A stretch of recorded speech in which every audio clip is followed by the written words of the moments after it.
हाँ तो दोस्तों आओ फिर बात करते हैं नेफ्रॉन की। लेकिन नेफ्रॉन से पहले हम बात करेंगे वृक्क यानी किडनी की। किडनी का काम क्या है? रक्त का शुद्धिकरण करना। मैंने कहा था जहाँ रक्त आ जाए वहाँ हृदय नहीं आता। तुम्हारे दिमाग में हमेशा एक ही चीज़ आती है, जहाँ रक्त आ गया वहाँ हृदय, रक्त आ गया वहाँ हृदय। लेकिन नहीं, रक्त का शुद्धिकरण भाई साहब हृदय नहीं करता, हृदय सिर्फ और सिर्फ पंप करता है। रक्त का शुद्धिकरण किडनी में किया जाता है। किडनी में भी रक्त का शुद्धिकरण कौन करता है? कौन करता है रक्त का शुद्धिकरण किडनी में? नेफ्रॉन। और हम इसके बारे में बात करने जा रहे हैं, वो है नेफ्रॉन। क्या है? नेफ्रॉन। लेकिन नेफ्रॉन की बात करने से पहले किडनी की हमने बात करी। किडनी रक्त का शुद्धिकरण करता है, कैसे करता है? नेफ्रॉन के द्वारा। और नेफ्रॉन इसकी संरचनात्मक और क्रियात्मक इकाई है किसकी? किडनी की। कैसे भाई? एक नेफ्रॉन यानी प्रत्येक नेफ्रॉन, एक किडनी में 10 से 12 लाख नेफ्रॉन पाए जाते हैं। अब 10 से 12 लाख नेफ्रॉन जब पाए जाएंगे तो निर्माण कौन कर रहा है? कुल मिला के किडनी का कौन कर रहा है? भाई नेफ्रॉन ही तो कर रहा है। 10 से 12 लाख, अगर ऐसे 10 से 12 लाख एक किडनी में पाए गए तो उसका निर्माण इन संरचना, उसके स्ट्रक्चर कौन बना रहा है? कौन बना रहा है? नेफ्रॉन। और प्रत्येक वर्ग में कितने? 10 से 12 लाख यानी 1 से 1.2 मिलियन। 1 से 1.2 मिलियन प्रत्येक वर्ग में। दोनों वर्ग की पूछा जाए तो 20 से 24 लाख। 20 से 24 लाख। अब बात करते हैं हम नेफ्रॉन की। तो नेफ्रॉन के रक्त को शुद्ध कैसे करता है ये जानते हैं हम। देखिए, सीखो कि रक्त को शुद्ध नेफ्रॉन कैसे करता है। भाई नेफ्रॉन में पहले रक्त आना चाहिए, शुद्ध तभी करेगा ना, तब रक्त आएगा। देखिए कैसे आता है, इससे आता है। एट्रियोल, आर्टरी यानी मतलब धमनी। धमनी क्या लेके आती है? क्या लेके आती है? कहाँ से? हृदय से लेके आती है क्या? क्या? शुद्ध रक्त। इसमें आया अशुद्ध रक्त, क्योंकि ये धमनी है, ये भी धमनी है। एट्रियोल बोला जाता है धमनी का। अशुद्ध रक्त लेके आई और यहाँ से शुद्ध रक्त लेके आई। ये धमनी नहीं, धमनी का है, एट्रियोल है। एफेरेंट एट्रियोल और यह है इफेरेंट एट्रियोल। याद कैसे रखेंगे? पहले कौन से एट्रियोल में आएगा? एफेरेंट में, इफेरेंट में? एफेरेंट में आएगा। क्यों? ए से एफेरेंट, एफेरेंट से आया, ई से निकल गया, बीच में क्या बच गया? B C D. अब बी सी डी बीच में यहाँ होती है।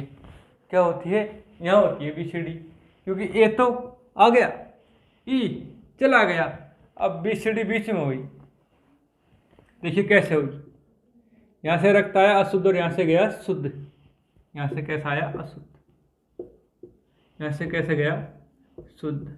अब देखिए कैसे। भाई बात करें हम, ये बहुत सारी उसमें हो जाती है विभाजित, बहुत सारी शाखाओं में।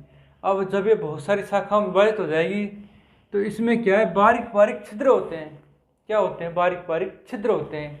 और छिद्रों से क्या होता है? नाइट्रोजन अपशिष्ट पदार्थ जैसे यूरिया है वो क्या निकल जाता है? बाहर निकल आता है। कहाँ निकल आता है? बाहर। अब इसको बोलते क्या है? भाई ये शाखाओं में बटा, इसको बोलते हैं ग्लोमेरुलस। ग्लोमेरुलस। और इसको हिंदी में बोलते हैं केशिका गुच्छ। अब तुम्हारे समझ आएगा कि इसको केशिका गुच्छ बोलेंगे, तब समझ आएगा कि ये बना किससे होता है। ग्लोमेरुलस किससे बना होता है? केशिका गुच्छ किससे बना होता है? एफेरेंट एट्रियोल से, क्योंकि ये जाती है अंदर और इसमें विभाजित हो जाती है बहुत सारी पतली पतली शाखाओं में। क्यों? एरिया बढ़ जाता है, बारीक बारीक शाखाओं में विभाजित हो जाएगी, डिवाइड हो जाएगी, तो क्या बढ़ जाएगा? एरिया, क्षेत्रफल बढ़ जाएगा। और इसमें होते हैं बारीक बारीक छिद्र, जिससे क्या निकल जाती है बाहर? नाइट्रोजन अपशिष्ट पदार्थ। छिद्र इतने ही बड़े जो नाइट्रोजन अपशिष्ट पदार्थों को ही बाहर निकालेंगे, रक्त की प्रोटीन को बाहर नहीं निकालेंगे। रक्त में जो उपस्थित जो भी पदार्थ है उनको बाहर नहीं निकालेंगे, सिर्फ और सिर्फ किसको निकालेंगे? नाइट्रोजन अपशिष्ट पदार्थों को। लेकिन कुछ मात्रा में लाभदायक तत्व भी निकल जाते हैं। अब उनको वापस कैसे लेते हैं ये भी हम पढ़ेंगे। देखो, देखते हैं हम कि यहाँ से कहाँ गया? नाइट्रोजन अपशिष्ट पदार्थ यहाँ से निकले, किस में गए? बोमेन कैप्सूल में। किस में गए? बोमेन कैप्सूल में। तो देखिए बोमेन कैप्सूल से कहाँ जाएंगे? गर्दन, नेक में। कहाँ गए? नेक में। नेक से कहाँ गए? पीसीटी में। किस में गए? पीसीटी में क्या गए? नाइट्रोजन अपशिष्ट पदार्थ। पीसीटी क्या है? Proximal convoluted tubule. क्या है? Proximal convoluted tubule. इसमें क्या होता है? 2/3 भाग का अवशोषण हो जाता है, एब्जॉर्ब कर लेते हैं 2/3 भाग को। किसके द्वारा? माइक्रोबिलाई से। माइक्रोबिलाई यानी कि सूक्ष्म अंकुर।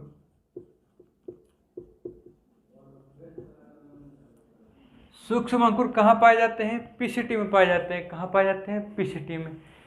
ये क्या करते हैं? सूक्ष्म अंकुर क्षेत्रफल को बढ़ाते हैं, एरिया को बढ़ाते हैं, जिससे एब्जॉर्प्शन अवशोषण ज़्यादा हो। और अवशोषण ज़्यादा होगा तो 2/3 भाग का अवशोषण, जो भी अपशिष्ट पदार्थ यहाँ आए, नाइट्रोजन अपशिष्ट पदार्थ यहाँ आया, उसका 2/3 भाग का अवशोषण किसने कर लिया? पीसीटी ने कर लिया, प्रॉक्सिमल कॉन्वोल्यूटेड ट्यूब्यूल यानी कि समीपस्थ कुंडलित नलिका ने कर लिया। करना भी जरूरी था, क्योंकि यूरिया को निकालने के लिए पानी की अधिक आवश्यकता होती है। अगर यहाँ से नहीं निकालेंगे, पानी भी निकाला, यहाँ से पानी भी अवशोषित किया और यूरिया भी अवशोषित किया, क्योंकि एक साथ सब यूरिया निकाल देंगे तो नलिकाओं को नुकसान हो सकता है, हमारे अंग डैमेज हो सकते हैं, क्योंकि यूरिया एक साथ जाएगा, वो विषैला भी है, हानिकारक भी है। तो उसको धीरे धीरे थोड़ी थोड़ी मात्रा में निकाला जाता है। ठीक है दोस्तों, यह क्या किया? अवशोषण कितना हुआ? 2/3 पीसीटी में। उसके बाद कहाँ गए? हेनले लूप में। कहाँ गए? Henle loop. इसमें भी क्या होता है? अवशोषण होता है। क्या होता है? अवशोषण, लेकिन बहुत कम मात्रा में होता है। यह है डिसेंडिंग। कौन सी? डिसेंडिंग लिम्ब यानी कि डिसेंडिंग भुजा। और यह कौन सी? एसेंडिंग भुजा। कौन सी भुजा? एसेंडिंग भुजा। हेनले लूप की 2 भुजा, डिसेंडिंग और एसेंडिंग, अवरोही और आरोही। यह तो है अवरोही और यह है आरोही भुजा। ठीक है दोस्तों, इसके बाद कहाँ गए? हेनले लूप से कहाँ गए? डीसीटी, डिस्टल कॉन्वोल्यूटेड ट्यूब्यूल, दूरस्थ कुंडलित नलिका।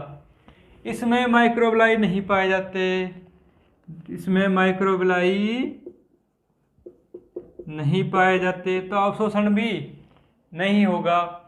डीसीटी के बाद कहाँ जाएगा अपशिष्ट पदार्थ? कलेक्टिव डक्ट, संग्रह नलिका में। लेकिन इसमें आपको एक चीज दिख रही होगी, ये क्या है? ये है नेफ्रॉन।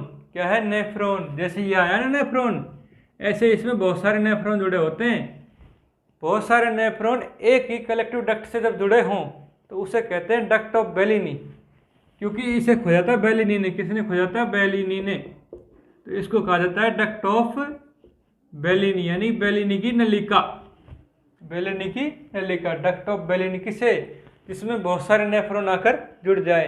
अब इस कलेक्टिव डक्ट में बहुत सारे नेफ्रॉन आकर जुड़ गए तो इसको बोलेंगे डक्ट ऑफ बेलिनी। क्या बोलेंगे? Duct of Bellini. देखो कलेक्टिव डक्ट में डक्ट ऑफ बेलिनी पूछा गया क्वेश्चन है। डक्ट ऑफ बेलिनी संबंधित है किससे? किससे संबंधित है? नेफ्रॉन से, किडनी से। ठीक है दोस्तों, अब ये क्या करता है? ये खुलता है पेल्विस में, पेल्विस रीजन में। किस में? पेल्विस रीजन में। किडनी के पेल्विस रीजन में खुलेगा कौन? डक्ट ऑफ बेलिनी, नाइट्रोजन अपशिष्ट पदार्थों को लेके। इससे कहाँ जाएगा? पेल्विस रीजन से यूरेटर। कहाँ? यूरेटर यानी मूत्र वाहिनी में। कहाँ जाएगा? मूत्र वाहिनी में। इस प्रकार रक्त का शुद्धिकरण हुआ। रक्त का शुद्धिकरण कैसे हुआ? देखो, एफेरेंट एट्रियोल से अशुद्ध रक्त आया, नाइट्रोजन अपशिष्ट पदार्थ बोमेन कैप्सूल में लिए। बोमेन कैप्सूल में पोडोसाइट सेल्स होती हैं और इसकी जो सेल हैं, किसकी? एफेरेंट एट्रियोल की जो बारीक बारीक वो हैं नलिकाएं जो विभाजित हुई थी उनको, और पोडोसाइट कोशिकाएं बोमेन कैप्सूल को मिलकर क्या बनाती हैं? पारगम्य क्षेत्र बनाती है, जिससे कि नाइट्रोजन अपशिष्ट पदार्थ ही निकल सकें। लेकिन फिर भी कुछ पदार्थ लाभदायक तो निकल जाते हैं, जिनको क्या किया जाता है? पीसीटी में अवशोषित कर लिया जाता है। 2/3 भाग को, कितना भी आए यहाँ 2/3 भाग कहाँ अवशोषित हो जाएगा? पीसीटी में। उसके बाद कहाँ जाएगा? Henle loop. हेनले लूप से कहाँ? डीसीटी। डीसीटी माइक्रोबिलाई नहीं पाए जाते। पीसीटी में जबकि पाए जाते हैं, डीसीटी में नहीं पाए जाते। उसके बाद संग्रह नलिका में चला जाता है। संग्रह नलिका में बहुत सारे नेफ्रॉन आकर खुलते हैं, इसको बोलते हैं डक्ट ऑफ बेलिनी, जिससे कहा जाता है पेल्विस रीजन में, वृक्क का पेल्विस रीजन में। पेल्विस रीजन से कहाँ? यूरेटर, मूत्रवाहिनियों में। मूत्रवाहिनियों से कहाँ? मूत्राशय। कहाँ? मूत्राशय, यूरिनरी ब्लैडर। कहाँ? Urinary bladder. उससे कहाँ? यूरेथ्रा। कहाँ? यूरेथ्रा यानी कि मूत्र द्वार। कहाँ? मूत्र द्वार में। ठीक है दोस्तों, इस प्रकार क्या हुआ? रक्त का शुद्धिकरण हुआ, एक तरह से रक्त को बाहर निकाला। अब बात करें हम, देखो संरचनात्मक क्रियात्मक इकाई तो है ही नेफ्रॉन। प्रत्येक वृक्क में कितनी? 10 से 12 लाख है, 1 से 1.2 मिलियन। कार्य क्या है नेफ्रॉन का? मूत्र का निर्माण किया, मूत्र का निर्माण किया ना, नाइट्रोजन अपशिष्ट पदार्थों को बाहर निकाला ना। नेफ्रॉन का भाग क्या है? मेल पिगिकाय। ये ग्लोमेरुलस और बोमेन कैप्सूल मिलकर क्या बना लेते हैं? ये पूरा भाग क्या कहलाता है? मेल पिगिकाय। क्या कहलाता है? मेल पिगिन बॉडी, मेल पिगिकाय, ग्लोमेरुलस और बोमेन कैप्सूल। बोमेन कैप्सूल में पाई जाती है पोडोसाइट सेल्स। तो पूछा जाए पोडोसाइट सेल्स कहाँ पाई जाती है? किडनी, किडनी में। नेफ्रॉन, नेफ्रॉन में। बोमेन कैप्सूल में। अब नेक की बात करें, किसके बाद? बोमेन कैप्सूल के बाद नेक आती है। उसके बाद आता है पीसीटी, प्रोक्सिमल कॉन्वोल्यूटेड ट्यूब्यूल, समीपस्थ कुंडलित नलिका। क्या? समीपस्थ कुंडलित नलिका 2/3 भाग को अवशोषित कर लेगी, क्योंकि माइक्रोबलाई पाए जाते हैं जो एरिया को बढ़ा देते हैं, क्षेत्रफल को बढ़ा देते हैं। उसके बाद हेनले लूप आता है, जो डिसेंडिंग लिम्स और एसेंडिंग लिम्स में विभाजित हो जाता है। Descending limbs, ascending limbs. अवरोही भुजा, आरोही भुजा कहाँ खुलती है? डीसीटी में। कहाँ खुलेगी? डीसीटी, डिस्टल कॉन्वोल्यूटेड ट्यूब्यूल, दूरस्थ कुंडलित नलिका। इसमें माइक्रोलाई नहीं पाए जाते, अवशोषण नहीं होता है। फिर है collective duct, duct of Bellini. क्यों कहा डक्ट ऑफ बेलिनी? क्योंकि इसमें बहुत सारी संग्रह नलिकाएं नेफ्रॉन्स आकर मिलती हैं, इसलिए इसे डक्ट ऑफ बेलिनी कहा जाता है। जो कहाँ खुलती है? किडनी के पेल्विस रीजन में, वहाँ से कहाँ जाती है? यूरेटर में, यूरेटर से यूरिनरी ब्लैडर में, यूरिनरी ब्लैडर से यूरेथ्रा से बाहर। इस प्रकार मूत्र का निर्माण इसने किया कि नहीं किया? तो नेफ्रॉन का कार्य क्या है? मूत्र का निर्माण है, नाइट्रोजन अपशिष्ट पदार्थों को शरीर से बाहर निकालना।